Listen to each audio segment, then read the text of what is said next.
वालेकुम, मेरा नाम मोहम्मद साद है और ये मेरा यूट्यूब चैनल है। जिस तरह कि आपको पता है कि हमारी अपनी कंस्ट्रक्शन कंपनी है, हम रावलपिंडी इस्लामाबाद में लेबर रेट पे और विद मटेरियल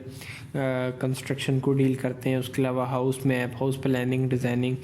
तो मैं आप लोगों को मुख्तलिफ गाइडलाइन फ्राहम करता रहता हूँ ताकि आप लोगों को इस फील्ड का पता चले और जो लोग पहली दफ़ा अपना घर बनवा रहे हैं उनको उन तक इन्फॉर्मेशन जाए। तो आज का मेरा टॉपिक है कि लेबर कॉन्ट्रैक्ट की सूरत में जो ठेकेदार है उसके साथ हमने किस तरह पैमाइश तय करनी होती है, किस तरह हमने उससे जो काम हमने उसके साथ तय किया है कि आपका इतने स्क्वायर फुट काम का ये रेट है। मतलब मैं आपको मिसाल देता हूँ कि अगर आप काम, एक तो लमसम होता है कि आपने किसी को काम दिया लमसम कि जी ये काम है, आप ये करें, इसके इतने पैसे हैं। लेकिन एक होता है कि आप उसके साथ आपका कॉन्ट्रैक्ट होता है और उसके साथ आपका जो है कवर्ड एरिया के हिसाब से आपकी उसके साथ क्या होता है कि इस कवर्ड एरिया मतलब है कि जो छत का एरिया है उसके नीचे जो भी काम है उसका ये रेट है। मतलब 30 फुट बाई 40 फुट का प्लॉट है तो ये 1200 स्क्वायर फुट बनता है। तो आपके साथ उसका जो रेट तय हुआ है कवर्ड एरिया का, मतलब आपके साथ उसका लेबर रेट अगर 300 रुपये तय हुआ है तो 1200 को आप मल्टीप्लाई करेंगे 300 से, तो उसके जो पैसे हैं जो वो आ जाएंगे। लेकिन इस वीडियो का मकसद ये है कि इसमें कुछ टेक्निकल पॉइंट्स हैं, हम उनको देख लेते हैं कि इसका जो पैमाइश है, जो छत की जो पैमाइश है जिसके मुताबिक आपने उसको पैसे देने हैं वो किस तरह की जाती है, उसका क्या तरीक़ाकार है। तो सबसे पहले तो ये देख लें कि हमारे जो ये कोई फ़िक्स रूल नहीं होते, ना ही कोई इसके बाकायदा कोई कानून है या असूल है। सबसे पहले ये है कि किसी भी इलाके में जो काम तमीराती काम करवाते वक्त असूल कोई नहीं होते, इसमें तब्दीली होती रहती है। और हमारे जो ठेकेदार होते हैं वो ये कोशिश करते हैं कि जहाँ पे मालिक को समझ ना आए वहाँ पे वो उनसे ज़्यादा पैसे चार्ज कर लें और उनको चूना लगा दें, आप ये समझ लें। तो इन चीज़ से बचने के लिए आपने सबसे पहले तो ये है कि किसी भी ठेकेदार को काम देने से पहले हर चीज़ लिख लेनी चाहिए। क्या लिख लेनी चाहिए ये मैं आगे चल के बताता हूँ कि क्या चीज़ें आपको लिख लेनी चाहिए और क्या चीज़ें जो पैमाइश है, जो उसके पैसे हैं ठेकेदार के, वो किस तरह बनाते हैं। बड़े शहरों में तो क्योंकि इंजीनियर्स होते हैं और टेक्निकल स्टाफ होता है, इंजीनियर आपको मिल जाते हैं और वहाँ पे इतना इशू नहीं है। लेकिन जो छोटे शहर हैं या गाँव देहात हैं वहाँ पे लोग इतना इन टेक्निकल चीज़ों को नहीं समझते, वहाँ पे तो लोग मैप भी नहीं बनवाते। तो वहाँ पे ज़्यादा आपको प्रॉब्लम आती है, झगड़ा होता है पैमाइश बिल पे, आपका अपने जो ठेकेदार है उससे बाद में झगड़ा बनता है। तो सबसे पहले तो आप ये देख लें कि अगर आप घर बना रहे हैं, बिल्डिंग बना रहे हैं, कुछ भी अगर आप कंस्ट्रक्शन करवा रहे हैं तो उसका नक्शा ज़रूर बनाएं। हमारे जो 50% से ज़्यादा जो मसाइल हैं ना वो नक्शा ना होने की सूरत में। मैं आप लोगों को क्यों फोर्स करता हूँ कि आप लोग नक्शा बनवाएं, उसकी यही वजह है कि नक्शा ना होने की वजह से, मैप ना होने की वजह से बाद में बहुत सारे प्रॉब्लम जो है ना वो फेस करने पड़ते हैं। क्योंकि नक्शा ना होने की सूरत में आप हर दूसरे तीसरे दिन अपना जो काम है या जो आपने सोचा है, जिस चीज़ को आप घर को बना रहे हैं, आप उसका चेंज कर लेते हैं। आपका जो प्लान है, आप जिसके मुताबिक चल रहे हैं, वो आपका चेंज हो जाता है माइंड। मसलन आपने मैप नहीं बनवाया हुआ, ठीक है, और आप थोड़े अरसे बाद आप सोचते हैं कि यार ये जो किचन है ये यहाँ पे नहीं, यहाँ पे आना चाहिए, ये इसकी जगह यहाँ पे नहीं, यहाँ पे होनी चाहिए। तो उस सूरत में ठेकेदार का काम बढ़ता रहता है, ठीक है। और अब एक चीज़ है वो बना रहा है, अब उसने काम शुरू किया, आपने उसको बताया कि यहाँ पे आपने रूम बनाना है या किचन बनाना है या बाथ बनाना है, लेकिन अगले दिन आप उसको कहते हैं नहीं, जब वो वहाँ पे अपनी तैयारी करेगा काम शुरू करने की, आप उसको कहते हैं नहीं यहाँ पे सूटेबल नहीं है, रूम को इधर बनना चाहिए। तो उससे फिर बहुत सारे जो है ना मसले मसाइल सामने आते हैं। इसलिए नक्शा जो है ना, सबसे पहले अगर आप नक्शा बनवा लेंगे तो आपके तकरीबन 50% जो मसले मसाइल हैं वो हल हो जाएंगे, ठीक है। तो नक्शा ना होने की वजह से फिर आखिर में लड़ाई झगड़ा होता है और ठेकेदार जो है वो फिर पैसे उसका नुकसान होता है, वो फिर जब उसका नुकसान होगा तो वो आपसे झगड़ा करेगा, ठीक है। तो आप एक मैप बनवा लें किसी इंजीनियर से, आर्किटेक्ट से, डिज़ाइनर से, और वो मैप उसको दें ठेकेदार को, और उसको कॉन्ट्रैक्टर को बोलें जी ये मैप है, ये चीज़ है, ये दीवारें हैं, यहाँ पे ये बनाना है, यहाँ पे ये बनाना है, आप मुझे बताएं आप कितने पैसे लेंगे। तो वो सारी चीज़ क्लियर हो जाती है। तो सबसे पहले तो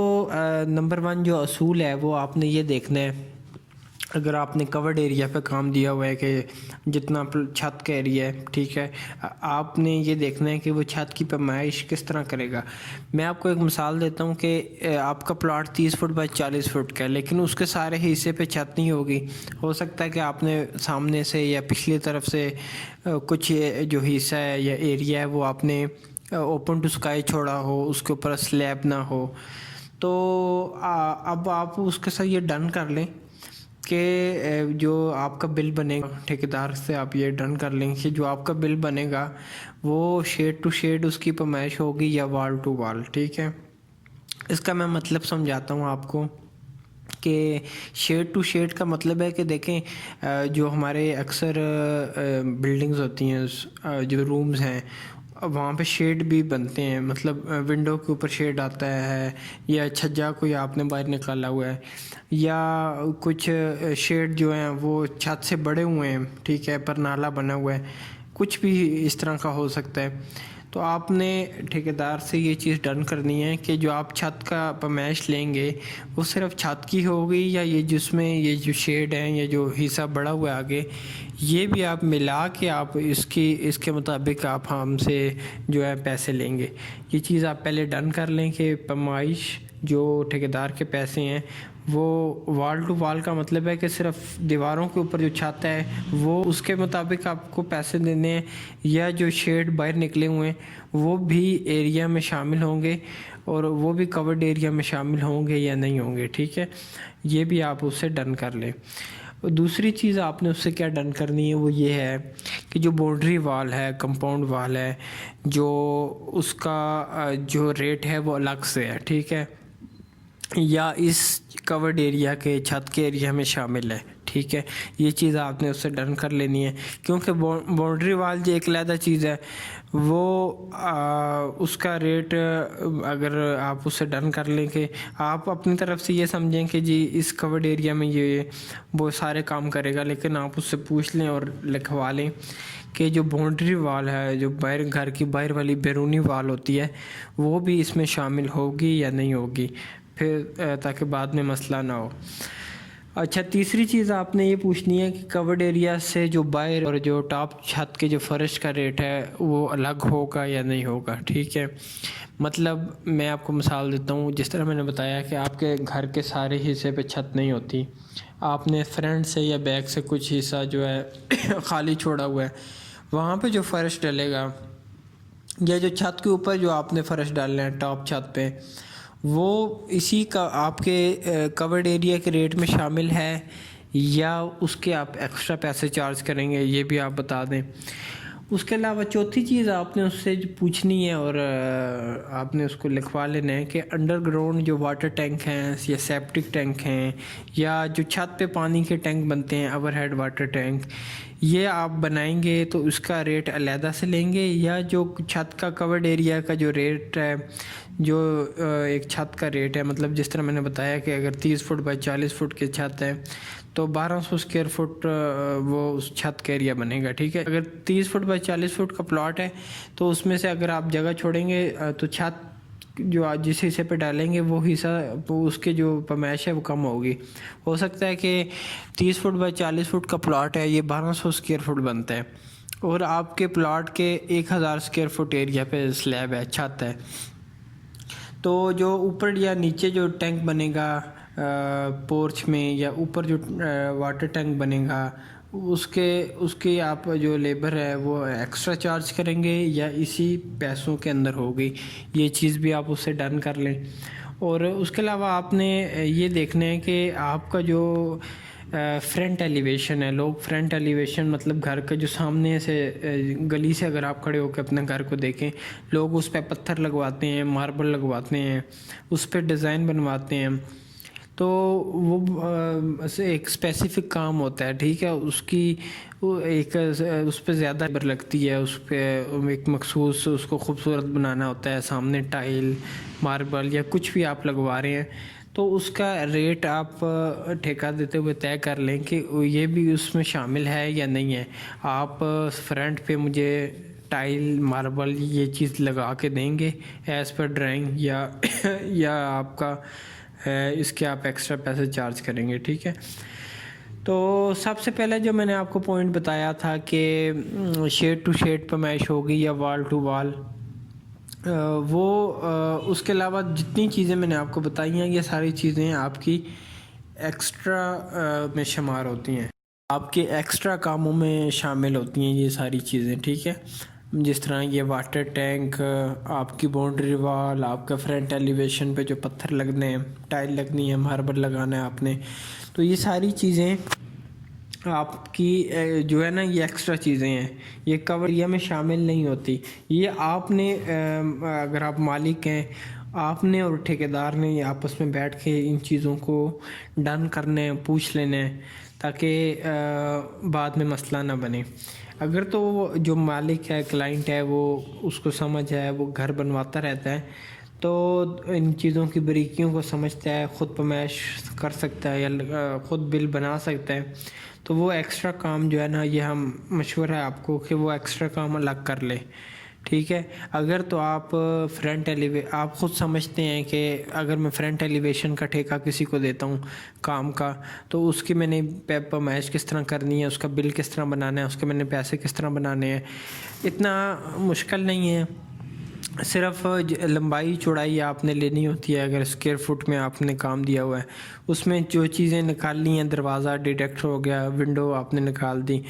तो अगर आप ख़ुद बिल बना सकते तो आप ये काम एक्स्ट्रा वो जो है ना अलहदा से दे दें, कवर्ड एरिया में आप उसको शामिल ना करें, ठीक है। तो वरना होगा इस तरह के जब आप सारा एक्स्ट्रा काम आप जिस बंदे को कवर्ड एरिया का काम दे रहे हैं, आप उसको ये बोलते हैं कि क्या कहते हैं, टैंक भी आप बनाएं, बाउंड्री वॉल भी आप बनाएं, आप फ्रंट एलिवेशन पे टाइल या मार्बल भी आप लगवाएं,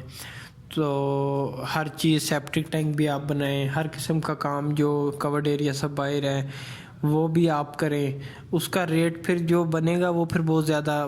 जो एक्स्ट्रा काम का जो रेट है ना वो फिर काफ़ी ज़्यादा रेट बन जाएगा, वो फिर आपको काफ़ी ज़्यादा पैसे चार्ज करेगा, ठीक है। तो बेहतर यही है कि अगर आपको थोड़ा बहुत भी समझ आए तो कवर्ड एरिया का शेड टू शेड या वॉल टू वॉल जो भी आपने उसके साथ कॉन्ट्रैक्ट किया है,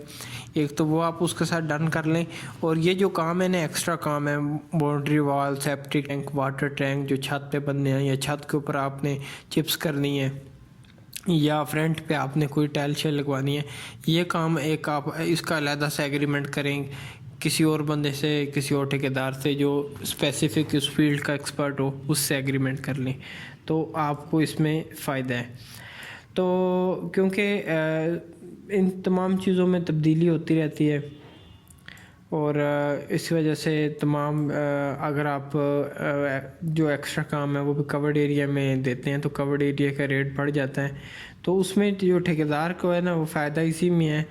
आपका भी बजट बढ़ जाएगा और ठेकेदार को भी उसमें नुकसान है एक तरह से अगर देखा जाए, क्योंकि हम एज अ कॉन्ट्रैक्टर हैं। तो ठेकेदार का भी फ़ायदा इसी में है कि एक्स्ट्रा काम वो जो है ना वो अलग से रखे और जो आपको रेट दे वो सिर्फ छत का दे और उसके अंदर जो काम वो करेगा सिर्फ उसका रेट आपको। और ये जो बाहर बाउंड्री वॉल है या टैंक है या फ्रंट पे टाइल शाइल है, इसका जो रेट है ये एक्स्ट्रा में आ जाए। तो ठेकेदार का भी मैं इसलिए कह रहा हूँ कि वो इसको कवर्ड एरिया में शामिल ना करें इन चीज़ों को, उसका फ़ायदा है इसमें, क्योंकि इन चीज़ों में चेंजिंग होती रहती है फ्रंट का डिज़ाइन जो है ना वो क्लाइंट चेंज करवाते रहते हैं, बाउंड्री वाल का डिज़ाइन भी चेंज हो जाता है काम के दौरान। क्लाइंट का मूड बनता है कि ये जो मैं टाइल या मार्बल लगवा रहा था मैं ये चीज़ लगवाऊंगा। तो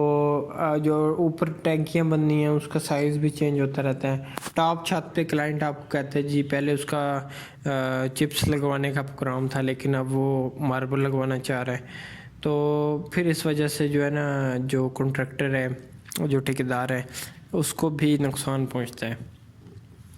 तो आप हमसे रब्ता कर सकते हैं हमारे चकशज़ाद, तरनोल, रावलपिंडी, वाकैंड, यहाँ पे हम लेबर रेट पे काम कर रहे हैं। अगर कोई बंदा हमारी साइट विज़िट करना चाहे, हमसे मिलना चाहे या हमारे ऑफिस आना चाहे तो मैं ये नंबर दे रहा हूँ, आप कॉल कर सकते हैं। मालूमात अगर आपने लेनी है किसी भी हवाले से, कंस्ट्रक्शन के हवाले से, तो इंशाल्लाह हम मालूमात आपको देंगे। और आप अगर पहली दफ़ा इस चैनल पे आए हैं तो इसको सब्सक्राइब कर लें। वीडियो देखने के लिए शुक्रिया। अल्लाह हाफिज़।